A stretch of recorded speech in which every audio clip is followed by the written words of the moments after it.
جو اس کائنات کو دیکھنے کا زاویہ ہمیں عطا کرتا ہے۔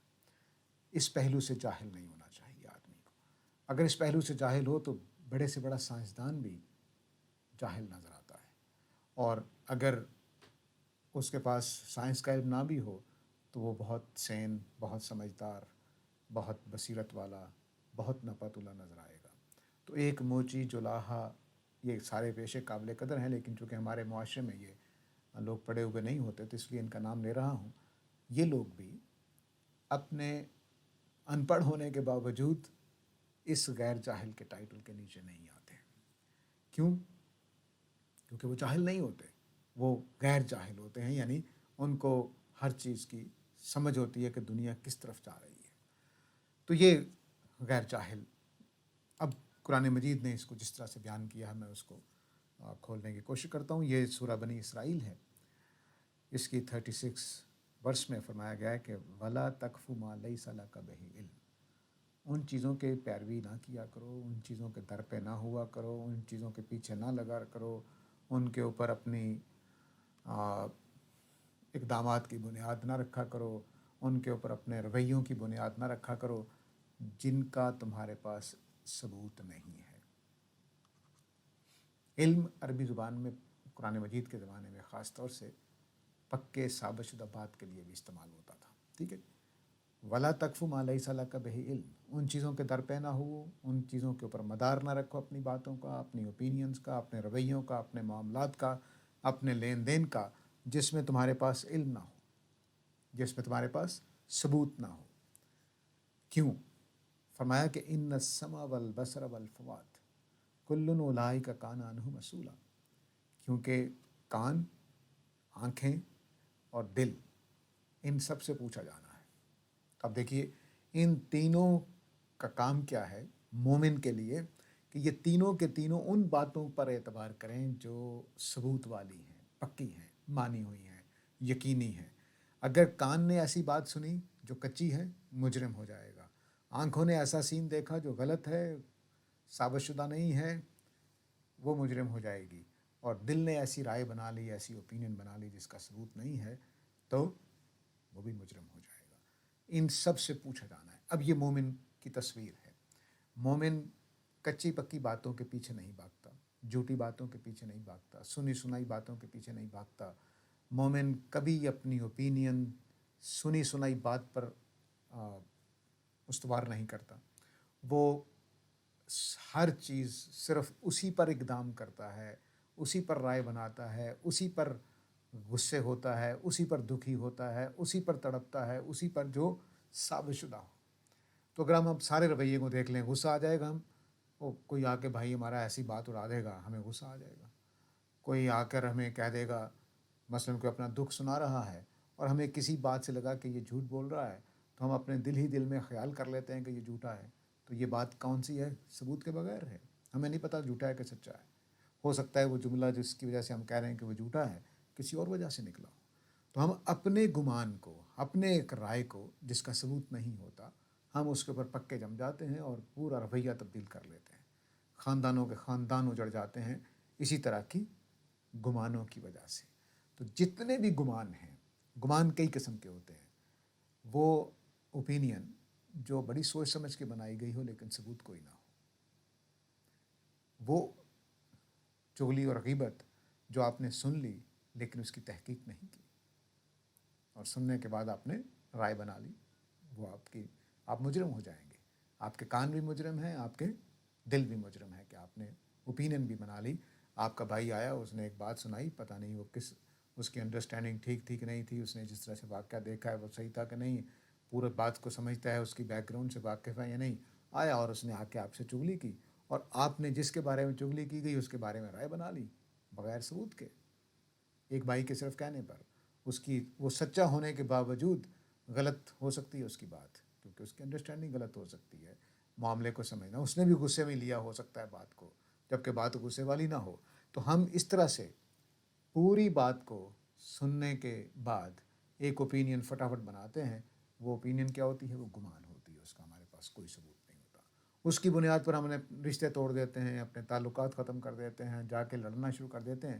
تو قرآن مجید یہ کہہ رہا ہے کہ ہمیں نہ کوئی اقدام کرنا ہے، نہ کوئی اوپینین بنانی ہے، نہ کوئی رویہ تبدیل کرنا ہے، نہ کچھ لین دین میں تبدیلی کرنی ہے، جب تک کہ ہمارے پاس ثبوت نہ ہو، جب تک کہ ہمارے پاس ثبوت نہ ہو۔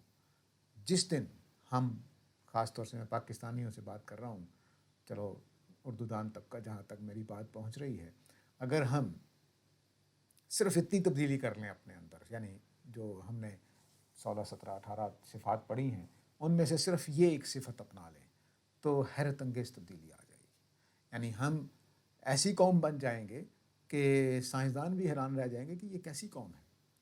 وہ سنی سنائی باتوں پہ ہم مانتے ہی نہیں ہیں، بلا ثبوت کسی چیز کا اقرار نہیں کرتے ہیں، بلا ثبوت کسی بات کے اوپر اقدام نہیں کرتے ہیں، بلا ثبوت کسی کے خلاف رائے نہیں بناتے ہیں، بلا ثبوت کسی مجرم کو سزا نہیں دیتے ہیں۔ تو جو عدالت کام کرتی ہے وہ ہر مومن کام کرتا ہے۔ وہ کہتا ہے ثبوت ہونا چاہیے، ثبوت نہیں ہے تو میری رائے میں کوئی تبدیلی نہیں ہے، ثبوت نہیں ہے تو میرا کوئی اقدام نہیں ہے۔ تو وہ ڈرتا ہے کیونکہ اس کے کانوں اور اس کی آنکھوں اور اس کے دل سے کل پوچھا جانا ہے کہ تم نے اپنے بھائی کے بارے میں رائے بنائی تھی، ثبوت تھا؟ تم نے اپنے بھائی کے بارے میں تبصرہ کر دیا تھا، کوئی ثبوت تھا؟ تم نے اپنے بھائی کے بارے میں یہ منظر دیکھا، اس کو چھپ کر گمان پیدا ہوا کہ وہ میرے بارے میں باتیں کر رہا ہے، اور آپ نے چھپ کر اس کو دیکھنا چاہا کہ کیا باتیں کر رہا ہے، کیا سننا چاہا، کیا کہہ رہا ہے، تو یہ جرم ہوتا ہے۔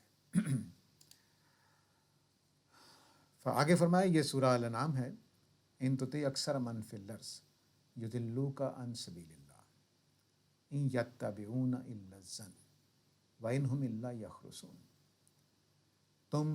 تم اگر لوگوں میں سے اکثریت کی بات ماننے لگو جو زمین پر ہیں تو وہ تمہیں اللہ کے راستے سے ہٹا دیں گے۔ کیوں؟ کیونکہ وہ اپنی آراء کی، اپنے گمانوں کی، اپنی اوپینینز کی پیروی کرتے ہیں، حالانکہ وہ صرف اٹکل کے تیر چلا رہے ہیں۔ یہ قدیم زمانے میں جب قرآن اترا تو بہت مختلف اس کی رینج یا اس کی پہنچ، اس معنی کے اندر جتنے لوگ آتے تھے وہ بہت مختصر تھے، کیونکہ وہ 2 4 نظریات تھے اس وقت۔ اب بھی یہ تبصرہ اتنا ہی ویلڈ ہے تمام فلسفیوں پر، تمام سائنسدانوں پر، تمام اہل علم پر جو ثبوت کے بغیر بات کرتے ہیں۔ مثلاً سائنسدانوں کا ایک بڑا طبقہ فزکس، کیمسٹری، بایولوجی میں بڑے پتہ سے بات کرتے ہیں، ثبوت کے ساتھ بات کرتے ہیں۔ ان سے مذہب کے بارے میں بات کریں تو بلا ثبوت بات کرنا شروع کر دیتے ہیں۔ یعنی کوئی ایک خالص جو خدا کی کتاب ہے اس کا مطالعہ نہیں کیا ہوتا اور مذہب پر تبصرے ہو رہے ہوتے ہیں، اور پھر اس کائنات کے بارے میں جو کچھ بھی اوپینین انسان بنا سکتا ہے وہ ہمیشہ ظن رہے گا، حقیقت نہیں ہو سکتی۔ یہ بات میں سوچ سمجھ کے کہہ رہا ہوں، اپنے مطالعے کی ناقصی صحیح اس کی روشنی میں کہہ رہا ہوں کہ آئنسٹائن سے لے کر، نیوٹن سے لے کر، آئنسٹائن سے لے کر آج تک جتنے بڑے بڑے سائنسدان پیدا ہوئے ہیں سب کی اوپینین ظن ہوتی ہے۔ کیوں؟ کیونکہ کسی کے پاس مکمل علم نہیں ہے۔ ایک فینومینا ہمیں نظر آ رہا ہوتا ہے کہ ایسے ہو رہا ہے، اور نیوٹن اس کی ایکسپلینیشن دے دیتا ہے۔ تھوڑے عرصے کے بعد معلومات اور ہوتی ہیں تو آئنسٹائن ایک اور ایکسپلینیشن دے دیتا ہے، وہ بھی ظن تھا، یہ بھی ظن ہے۔ آئنسٹائن کے بعد بہت ساری معلومات تبدیل ہوتی ہیں تو نیل بوہر ایک اور نظریہ دے دیتا ہے۔ یوں چلتے چلتے آپ دیکھیے کہ یہ ظن ثابت ہوتا چلا جاتا ہے۔ اور وجہ کیا ہے؟ وجہ یہ ہے کہ مثال کے طور پر میں ایک مثال دوں گا کہ ہم نے تو اس زمین سے باہر نکل کر بھی اس کو نہیں دیکھا ہے کہ یہ باہر سے کیسے لگتی ہے، اور پھر کائنات سے باہر نکل کر نہیں دیکھا کہ باہر سے کوئی چیزیں آ رہی ہیں، اس کے اندر جا رہی ہیں، کیا ہو رہا ہے۔ ہم تو اس کے ایک چھوٹے سے گوشے میں، جس کی وسعت کا اندازہ سائنسدانوں کو ہم سے زیادہ ہے، اس کے ایک چھوٹے سے گوشے میں کہیں ایک ذرے کے اوپر، ان کے اپنے الفاظ میں کہ صحرا پر جیسے ریت کے ذرے ہوتے ہیں تو زمین ان ذروں کی طرح کی ایک چیز ہے، تو اس کے اوپر ہم بیٹھے ہوئے ہیں اور کیا کہہ رہے ہیں؟ پوری کائنات کے بارے میں تبصرہ کر رہے ہوتے ہیں کہ اس کائنات کا کوئی خدا نہیں ہے، کوئی کریٹر نہیں ہے، یہ سارا کچھ ظن ہے۔ تو فرمایا کہ زمین والے جتنے بھی ہیں اگر وہ قرآن سے بات نہیں کر رہے ہیں تو ان کے پاس صرف ظن ہے۔ کیوں؟ کیونکہ ان کے پاس پورا علم نہیں ہے۔ ابھی تھوڑے سے حقیر سے انسان کی شروع سے یہ خامی رہی ہے، خواہ وہ کیونکہ وہ ہمارے ہی بھائی ہیں، سائنسدان بھی کوئی اجنبی لوگ نہیں ہیں، تو جس طرح سے ہم چھوٹے سے علم پر پتہ نہیں پھولے نہیں سماتے، اسی طرح وہ بھی انسان ہیں، تو وہ بھی پھولے نہیں سماتے، اور جب پھولے نہیں سماتے تو وہ بڑی بڑی باتیں کرنے لگ جاتے ہیں۔ تو مجھے فرعون کی اور بات اور سائنسدانوں کی بات بالکل ایک جیسی لگتی ہے کہ ہم نے اتنی کائنات ایکسپلور کر لی ہے، ہمیں تو خدا کہیں نظر نہیں آیا۔ اس نے اپنے زمانے کے لحاظ سے کہا تھا کہ میں نے اتنی اونچی بلڈنگ بنا کر، ستون بنا کر اس میں جھانک لیا ہے، مجھے تو خدا نظر نہیں آیا۔ تو یہ جو حامان اور فرعون کی جو نفسیات تھی اور آج کے جو انسانوں کی نفسیات ہے ایک جیسی ہے۔ تو اس لیے انسان ایسا کرتے رہیں گے۔ ہم مومنین کا کام یہ ہے کہ ہم محبت کے ساتھ، اپنائیت کے ساتھ ان کے جنون میں سے ان کو نکالنا ہے۔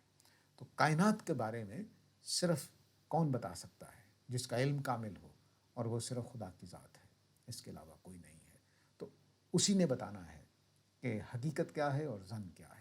تو فرمایا کہ ظن کی پیروی کر رہے ہیں، اور یہ صرف تکے ہوتے ہیں، پوری کائنات کی ایکسپلینیشن کوئی نہیں کر سکتا، کیونکہ ہم نے پوری کائنات دیکھی نہیں ہے۔ اور میں یہ ایک جملہ بولا کرتا ہوں کہ سائنسدان سارے اکٹھے ہو کر ایک دماغ نہیں بن سکتے، اور تمام سائنسدان جتنا ہمارے دماغ کی لمٹ ہے، ساری معلومات اس میں نہیں رکھ سکتے کہ اس کو کیمسٹری کا ہی پتہ ہو، اس کو فزکس کا ہی پتہ ہو، اس کو بایولوجی کا بھی، اس کو اسٹرانومی کا بھی، اور جتنی بھی چیزیں دنیا میں جتنی معلومات ہیں، یعنی اس وقت بھی سائنس کی تمام معلومات ایک آدمی اس کا ایکسپرٹ نہیں ہو سکتا۔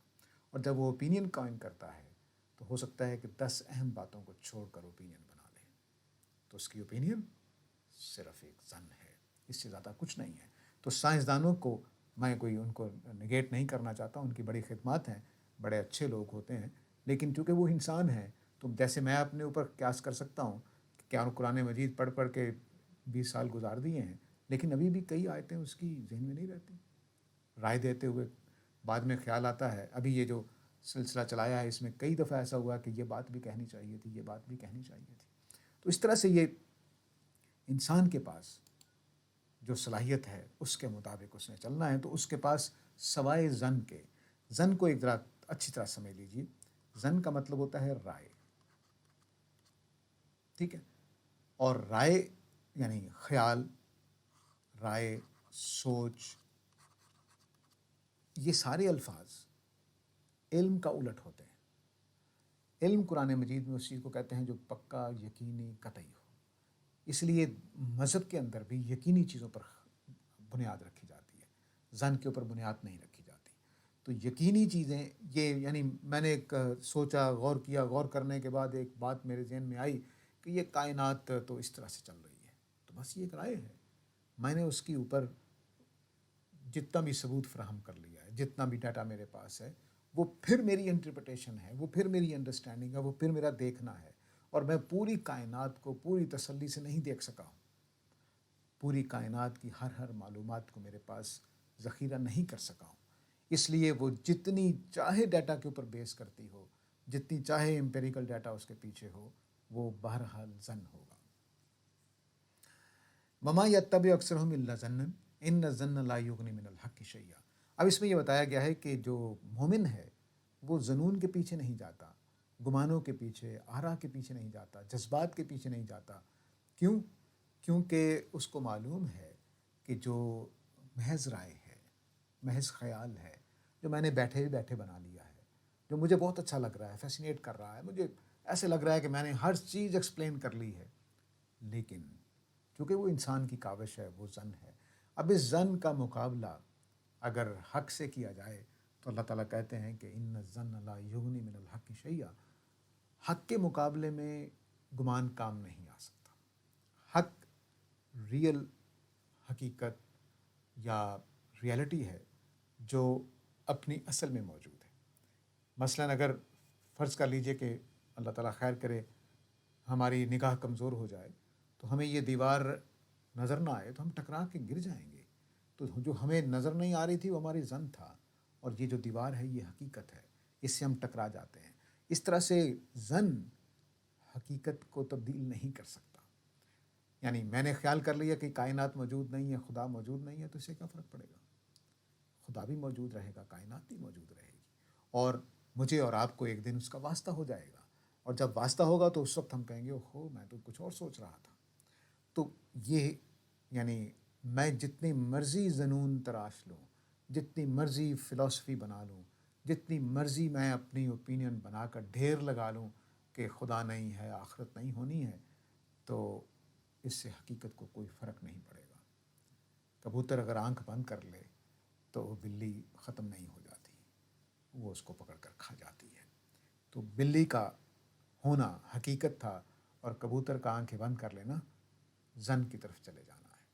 تو زن جو ہے وہ مومن ہمیشہ جنون سے بچتا ہے، وہ پکی سچی باتوں کی طرف جاتا ہے، اور پکی سچی باتوں میں ظاہر ہے کہ وہاں سے بات لی جائے گی جہاں زن نہ ہو، بلکہ حقیقت واضح طور پر وہاں ہمیں حاصل ہو سکتی ہو، اور وہ صرف خدا کی ذات ہے۔ اب اللہ تعالیٰ یہاں فرما رہے ہیں کہ یا ایھا الذین آمنوا اجتنبوا کثیرا من الظن، اے مومنو تم زن سے بہت بچا کرو۔ سارے جتنے زن میں نے بیان کیے ہیں، بھائی نے آ کر بات کی تو میرے دل میں خیال ہوا یہ اس لیے آیا ہے، وہ زن ہے۔ فلسفیوں کی تمام آراء زن ہیں، سائنسدانوں کی تمام آراء زن ہیں جو کائنات کے اوورال وہ بات کرتے ہیں۔ ایک ہے کہ یہ گریوٹی پائی جاتی ہے کہ نہیں پائی جاتی ہے، یہ پلینٹس وہاں موجود ہے کہ نہیں موجود ہیں، یہ میں بات نہیں کر رہا ہوں۔ جو اوورال ورلڈ ویو نکالتے ہیں وہ اپنے ڈیٹا سے، کہ مثلاً اس کائنات کا خدا نہیں ہے، یہ خود بخود بگ بینگ کے بعد وجود میں آئی ہے، یہ سارا کچھ زن ہے۔ کیوں؟ کیونکہ کسی نے بگ بینگ کے اوپر پیچھے موجود قوتوں کو نہیں دیکھا، نہ دیکھ سکتا ہے، تو یہ زن ہے۔ تو فرمایا کہ اس طرح کے زن جو آراء ہیں، جو صرف ہائپوتھیسس ٹائپ چیزیں ہوتی ہیں جن کو ہم پروف نہیں کر سکتے، اور پروو ہونے کے بعد بھی میں ایک بات یہاں عرض کر دوں کہ مثلاً بگ بینگ ہوا اور کائنات بن گئی، تو اس میں کیسے پتہ چلا کہ پیچھے خدا نہیں ہے؟ یعنی اگر یہ کمپیوٹر میرے سامنے چل رہا ہے تو اس کا یہ مطلب نہیں ہے کہ اس کے پیچھے وہ انجینئر نہیں ہے جس نے اس کو ڈیزائن کیا ہے، وہ پیچھے ہے اس کے ایک ایک پرزے میں اس کا کام، لیکن اب یہ خود ہی چلتا ہے، انجینئر کے بغیر چلتا ہے۔ تو اسی طرح سے بگ بینگ انجینئر کے بغیر ہوا ہے، تو اس کا انجینئر کا انکار کرنا نہیں بنتا ہے۔ تو جتنی اس طرح کی چیزیں ہوتی ہیں جس میں ہمارے پاس واضح ثبوت نہیں ہوتے، صرف ہماری ایک انٹرپریٹیشن ہوتی ہے، تو وہ رائے ہے۔ ہر انٹرپریٹیشن، خواہ وہ ڈیٹا کی ہو خواہ وہ ٹیکسٹ کی ہو، وہ زن ہوتا ہے، وہ رائے ہوتی ہے۔ تو فرمایا کہ تم بہت زیادہ بچا کرو گمانوں سے، کیونکہ بعض گمان حق تلفی کی طرف لے جاتے ہیں۔ یہ فطری سی بات ہے کہ جب میں نے اپنے بھائی کے بارے میں وہ اپنی دکھڑا سنا رہا تھا، میں نے اس کو اپنے دل میں خیال کیا کہ یہ تو اس چکر میں ہے، تو اب کیا ہوگا؟ وہ واقعی اگر وہ بیچارہ مجبور ہے تو میں اس کی مدد سے انکار کر دوں گا، کیونکہ اب میں نے اپنے گمان کے اوپر میرے ذہن میں جو خیال آ گیا ہے اس کے مطابق میں نے اس کو سوچنا ہے کہ نہیں، یہ میرے ساتھ دھوکہ کر رہا ہے، یہ تو اپنے مطلب کے لیے آیا ہے، تو میں اب اس کی بات نہیں سنوں گا، اس کے ساتھ ہمدردی ختم ہو جائے گی۔ تو جتنے گمان ہیں کائنات کے بارے میں آپ گمان پیدا کر لیں، جیسے میں نے ابھی چند مثالیں دی، تو آپ خدا کا انکار کر دیں گے، خدا کا انکار کر دیں گے تو گمان گناہ کی شکل اختیار کر گیا۔ تو گمان آراء جتنی بھی ہیں وہ اگر اتھینٹک ڈیٹا کے اوپر بیس نہیں کرتی اور وہ صرف آپ کی انٹرپریٹیشن نہیں ہے تو پھر وہ درست ہے، ادروائز وہ زن ہے۔ تو ان بعض الظن اسم، تو بہت سارے زن، کچھ زن کہہ لیجئے، کچھ زن جو ہیں وہ گناہ ہوتے ہیں۔ ولا تجسسوا ولا یغتب بعضکم بعضا، اور چنانچہ جنون کی وجہ سے ہی ہم چغلیاں کرتے ہیں، بدگمانیوں کی وجہ سے ہم چغلیاں کرتے ہیں اور غیبتیں کرتے پھرتے ہیں، اور گمانوں ہی کی وجہ سے ہم ٹوہ میں رہتے ہیں، ایسی باتیں کریت کر پوچھیں گے کہ ہمارے زن کو تسکین ہو جائے، اور پھر کوئی اور بات آ جاتی ہے، پھر کہتے ہیں ہاں دیکھا نا میں نے کہا تھا یہ ایسا ہوا تھا۔ تو یہ سارا کچھ تو مومن کا کام، اب یہاں دو زن کرنے کی جگہ دو ہیں، میں اس کو تین میں تبدیل کر دیتا ہوں تاکہ بات زیادہ واضح ہو جائے۔ لوگوں کے بارے میں بدگمانی کرنا ناجائز کیا جا رہا، خدا کے بارے میں قرآن مجید نے اس کو باقاعدہ زیر بحث بھی لایا ہے کہ خدا کے بارے میں جاہلیت والے زن نہ اختیار کیا کرو۔ کائنات کے بارے میں، کہ کائنات کیسے بنی ہے، کہاں جا رہی ہے، کہاں پہنچے گی، یہ صرف وہی بتا سکتا ہے جس نے اس کو بنایا ہے۔ یہ بحث تو ہو سکتی ہے کہ ہمارے پاس جو قرآن مجید ہے یہ اللہ کی کتاب ہے یا نہیں ہے، لیکن یہ بحث نہیں ہو سکتی کہ خدا نہیں ہے، کیونکہ اس کے لیے ہمارے پاس ثبوت ہونے چاہیے۔ خدا کے ماننے کے ثبوت جتنے موجود ہیں، خدا کے انکار کرنے کا کوئی ثبوت موجود نہیں ہے، کوئی موجود نہیں ہے۔ جتنی آراء ہیں، میرا جتنا ناقص مطالعہ ہے الہاد کے لٹریچر کا، اس سے میں یقین کے ساتھ کہہ سکتا ہوں کہ کوئی ثبوت نہیں ہے، صرف چیزوں کو ایک دوسرے اینگل سے دیکھا جا رہا ہے۔ خدا نے کائنات جس طرح سے بنائی ہے اس طرح سے اس کو نہیں دیکھا جا رہا، تو اس لیے کچھ سوالات ہیں، وہ سوالات حل نہیں ہوں گے۔ مثلاً میں اپنے گھر کو میں آپ کو اپنے ڈرائنگ روم میں لے کر جاؤں اور آپ ڈاکٹر ہوں، تو آپ کہیں گے کہ تم نے کیا بنایا ہوا ہے؟ نہ تمہارا کوئی آپریشن تھیٹر یہاں پڑا ہوا ہے، نہ یہاں پر کوئی آلات پڑے ہوئے ہیں، تم نے کیا چیز بنائی ہے؟ پیسہ ضائع کر دیا ہے، صوفہ یہاں رکھ کے تم نے اتنا پیسہ ضائع کر دیا صوفہ خرید کے۔ تو میں نے ڈرائنگ روم بنایا تھا، آپ کا آپریشن تھیٹر نہیں بنایا تھا۔ اب اس ڈاکٹر صاحب کے لیے میرا ڈرائنگ روم کی کوئی چیز فہم کے اندر نہیں آئے گی، وہ میرا مذاق ہی اڑاتے رہیں گے، لیکن جیسے ہی وہ اس کو ڈرائنگ روم کے طور پر دیکھیں گے تو ساری باتیں سمجھ آ جائیں گی۔ تو اس طرح سے کائنات کو جس طرح سے جس مقصد کے لیے خدا نے بنایا ہے اس مقصد سے دیکھنا ہوگا، وگرنہ کوئی جواب نہیں ہے۔ ٹامک ٹوئیاں ماریں گے، جس کو قرآن نے الا یخرسون اس آیت میں کہا ہے۔ تو فرمایا کہ بہت سارے گمانوں سے بچو، کیونکہ گمان جو ہیں وہ ستیہ ناش کر دیتے ہیں۔ تو کائنات کے بارے میں گمان کہ کائنات کیسے بنی ہے، کیوں بنی ہے، کس لیے بنی ہے، یہ کسی انسان کے بس کا نہیں ہے۔ ہاں وہ کچھ بات سمجھ آ سکتی ہے جو ہم اس کو سمجھائیں گے۔ اور دوسری بات یہ کہ لوگوں کے بارے میں گمان کہ یہ یوں کر رہا ہے، یہ اس وجہ سے، جب تک ثبوت نہ ہو کسی شخص کے بارے میں کوئی رائے قائم نہیں کی جا سکتی، وگرنہ آپ جاہل ہیں۔ اور کائنات کے بارے میں بھی آپ بغیر کسی ثبوت کے اپنے ہائپوتھیسس پر رائے قائم کر دیں گے تو آپ جاہل ہیں، کیونکہ ہمارے پاس پورا ڈیٹا موجود نہیں ہے۔ ہم نے پوری کائنات کو کیا، ایک چھوٹے سے حصے کو بھی ابھی پوری طرح سے ایکسپلور نہیں کیا۔ ہم تو اپنے پورے سولر سسٹم کا مطالعہ نہیں کر سکے ہیں کہ یہ کیسے چل رہا ہے، کیا ہو رہا ہے، کیا نہیں ہے۔ بس اس کی بنیاد پر ہم اتنی بڑی بات کہہ دیتے ہیں کہ اس کائنات کا کوئی خالق نہیں ہے۔ اور تیسرا، خدا کے بارے میں گمان، جو ان تینوں کے بارے میں گمان کرتا ہے، صرف اپنی اسپیکولیشن پر اپنی رائے رکھتا ہے، وہ قرآن کے الفاظ کے مطابق جاہلیت میں جیتا ہے۔ وَمِنْهُمْ أُمِّيُّونَ لَا يَعْلَمُونَ الْكِتَابَ۔ اب چوتھی چیز آ رہی ہے، تین چیزیں، خدا، کائنات، انسان، اب چوتھی چیز دین آ رہی ہے۔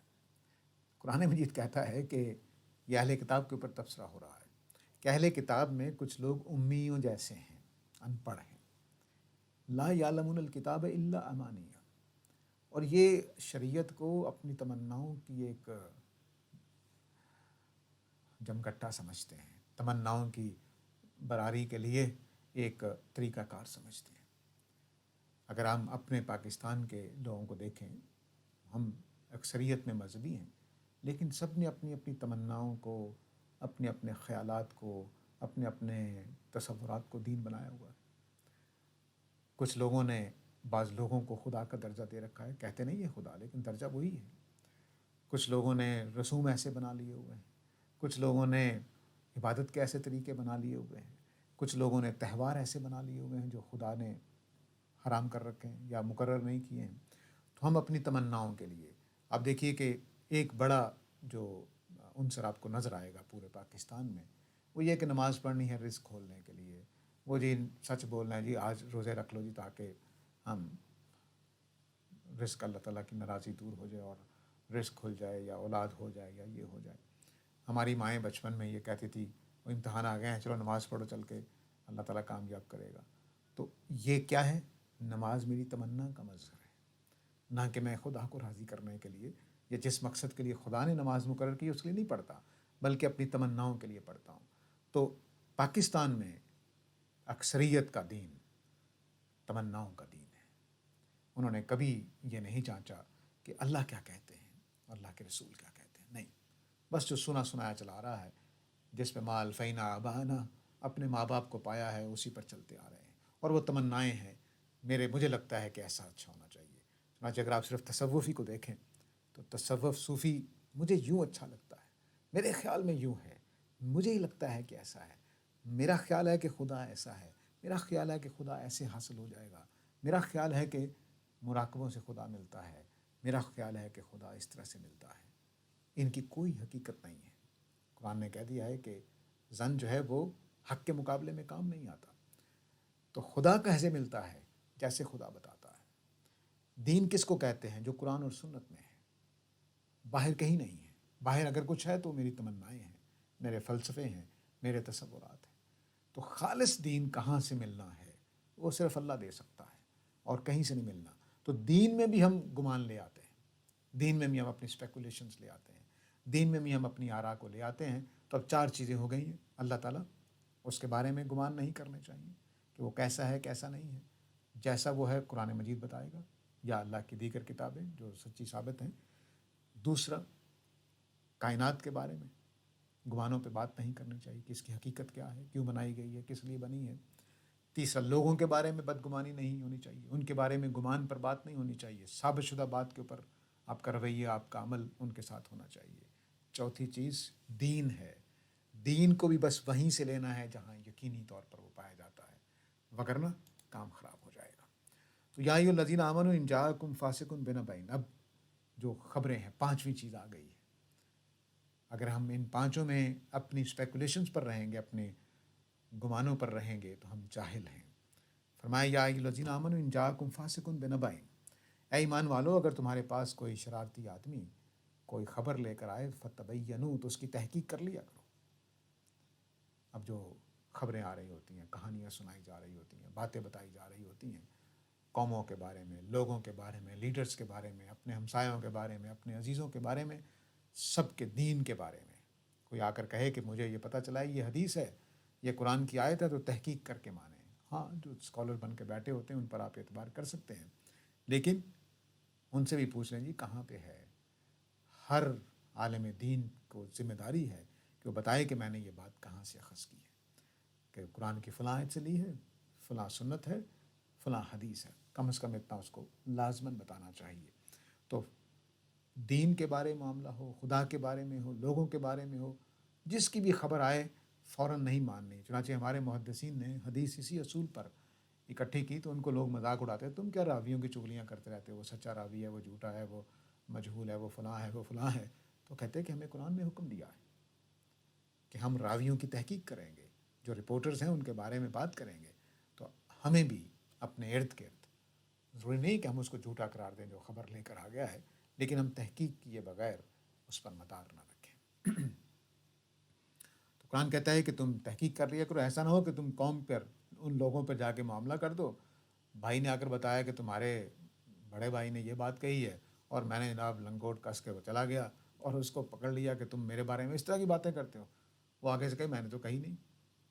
تو اب فرمایا کہ ان تصیبوا قوما، کہ تم لوگوں پر جا پڑو بجہالۃ، اسی جہالت میں، یہ تحقیق نہیں کی، فتصبحوا علی ما فعلتم نادمین، اور بعد میں پچھتانا پڑے۔ تو یہ مومن جاہل نہیں ہوتا، مومن تحقیق شدہ بات پر رہتا ہے، لیکن پاکستان میں ہماری اکثریت اس کا دھیان نہیں رکھتی، وہ سنی سنائی باتوں پر عمل کرتی ہے۔ اب 6ٹھی چیز آ رہی ہے، یہ بڑی دلچسپ بات ہے۔ حضرت نوح اپنے بیٹے کے بارے میں جو ایمان نہیں لایا، تو اس کے بارے میں دعا کر رہے ہیں کہ اے اللہ یہ میرے اہل میں سے اس کو بچا لے، کیونکہ اللہ نے وعدہ کر رکھا تھا کہ تمہارے اہل کو بچاؤں گا۔ تو اللہ تعالیٰ نے کہا کہ وہ تمہارے اہل میں سے نہیں ہے، تو تم ایسی چیز نہ مانگو ما لیس لک بہ علم، جس کا تمہیں علم نہیں ہے۔ ٹھیک ہے، کیا کہہ رہے ہیں اللہ تعالیٰ کہ دعا میں بھی وہ چیز نہ مانگو جس کا تمہیں علم نہیں ہے۔ انی اعوذک ان تکون من الجاہلین، میں تمہیں نصیحت کرتا ہوں کہ کہیں جذباتی نہ بن جانا۔ تو جذبات میں بیٹے کی محبت حضرت نوح کو مجبور کر رہی ہے کہ وہ خدا سے مانگیں کہ یا اللہ میرے بیٹے کو بچا لیں۔ اللہ تعالیٰ کہہ رہے ہیں وہ تمہارے اہل میں سے نہیں ہے، تو تم ایک ایسی چیز مانگ رہے ہو جس کا تمہیں علم نہیں ہے۔ تو جب علم نہیں ہوتا اور آدمی مانگ رہا ہوتا ہے تو کیا ہوتا ہے؟ وہ جذبات کا شکار ہوتا ہے۔ تو بعض اوقات کچھ دعائیں ہم ایسی کرتے ہیں جو اللہ کی میزان میں ہمارے لیے سود مند نہیں ہوتی، اللہ کے علم کے مطابق، اللہ کی حکمت کے مطابق وہ ٹھیک نہیں ہوتی۔ تو ہمیں دعا کرتے رہنا چاہیے، لیکن جاہل نہیں بننا چاہیے۔ جاہل بننے کا مطلب یہ ہے کہ اب خدا کا انکار کر دیا جائے، گمان غلط قسم کے اللہ کے بارے میں قائم کر لیے جائیں۔ اللہ تعالیٰ بعض دعائیں قبول کرتے ہیں، بعض نہیں کرتے، بعض کو ٹال دیتے ہیں قیامت تک کے لیے، بعض کو کچھ عرصے کے لیے، اور بعض دعائیں ایسی ہوتی ہیں جو آدمی کے مرنے کے بعد پوری ہو جاتی ہیں، لیکن ہو جاتی ہیں۔ تو یہ سارا کچھ اس کائنات میں خدا کے علم کے اوپر کھڑا ہوتا ہے، جبکہ ہمیں اس کا علم نہیں ہوتا۔ آگے فرمائے وَإِذَا سَمِعُوا اللَّغْوَ أَعْرَضُوا عَنْهُ، جب وہ کوئی لغو بات سنتے ہیں۔ لغو بات کا مطلب یہ ہوتا ہے کہ جو بے معنی ہے، بے فائدہ ہے، جس کی کوئی بنیاد نہیں ہے، فضول قسم کی بات ہے، جس کا کوئی ثبوت نہیں ہے، یہ سارے پہلو اس کے اندر ہوتے ہیں۔ تو وہ اس سے منہ پھیر لیتے ہیں کہ نہیں ہم اس طرح کی باتیں نہیں کرتے۔ کالو، اب یہ جو کالو ہے یہ ان کے رویہ ہے، لنا اعمالنا ولاکم، وہ دل میں کہتے ہیں کہ بھئی تم ان چیزوں میں پڑے رہتے ہو، میں تو اس میں نہیں پڑتا۔ یہ مومن ہے۔ مومن کیا کہہ رہا ہے کہ یہ لغو باتیں جو لوگوں کے بارے میں ہو رہی ہیں، جو بے ثبوت باتیں ہو رہی ہیں، جو فضول باتیں ہو رہی ہیں، جن کا کوئی فائدہ نہیں ہے، وہ باتیں ہو رہی ہیں، تو میرا طریقہ یہ نہیں ہے کہ میں ان چیزوں میں پڑھوں۔ یہ دل میں وہ کہہ رہا ہے سلام علیکم، خدا حافظ، میں چلتا ہوں، لا نبتغی الجاہلین، ہم مومن جاہلوں والی باتوں میں نہیں پڑھتے، جاہلوں کے در پہ نہیں ہوتے۔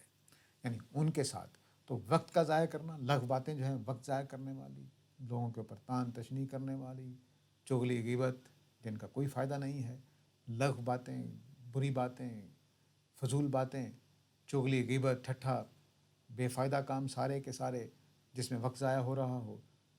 اس کا مطلب یہ نہیں کہ تفریح وغیرہ سے منع ہے، تفریح لغو نہیں ہوتا، تفریح انسان کی ضرورت ہے، لیکن ایک حد تک اس کو اپنایا جاتا ہے، اس سے جب آگے جاتی ہے تو وہ لغو کے دائرے میں آ سکتی ہے۔ تو یہ مومن ہے۔ مومن جاہل نہیں ہوتا۔ وہ دین کا مسئلہ ہو تو بڑی پکی ثابت شدہ بات پر کھڑا ہوتا ہے۔ لوگوں کے ساتھ رائے بنانے کا، لوگوں کے بارے میں معاملہ کرنے کا معاملہ ہو تو بڑے پکے ثبوت پر کھڑا ہوتا ہے۔ وہ خدا کے بارے میں معاملہ ہو، وہ دین کے بارے میں معاملہ ہو، کائنات کی پوری توجیہ کرنی، اس کی ایکسپلین کرنا ہو کہ یہ کائنات کیا ہے، ان ساری چیزوں میں وہ ثابت شدہ حقائق پر کھڑا ہوتا ہے، خیالوں پر نہیں ہوتا، وہموں پر نہیں ہوتا، سنی سنائی باتوں پر نہیں ہوتا، کہانیوں اور داستانوں پر نہیں ہوتا۔ یہ مومن ہے۔ اس مومن کے ہونے کی کوشش کرنی چاہیے۔ اللہ کرے کہ ہم اس رمضان میں یہ تزکیہ کر سکیں کہ اپنے سارے طرز عمل میں تبدیلی کر لیں کہ اب میں نے یقینی باتوں پر رہنا ہے بس۔ وآخر دعوانا